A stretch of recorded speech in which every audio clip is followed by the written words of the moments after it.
Karamihan ng mga Pilipino ang nagnanais na mas mapaabot kaya ang paggamit ng rooftop solar upang mabawasan ang gastos sa kuryente ayon yan sa pinakabagong survey ng Pulse Asia.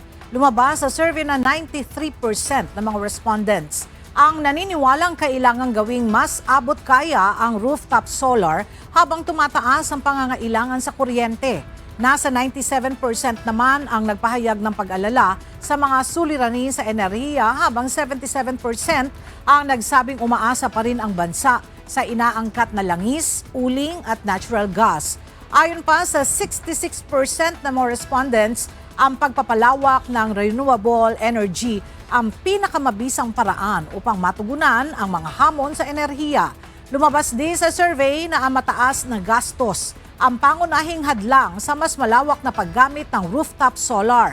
Samantala, 91% ang nagsabing mas maraming Pilipino ang gagamit ng rooftop solar kung magkakaroon ng abot kayang paraan ng pagpopondo habang 85% ang nagsabing isa na itong pangangailangan at hindi na luho.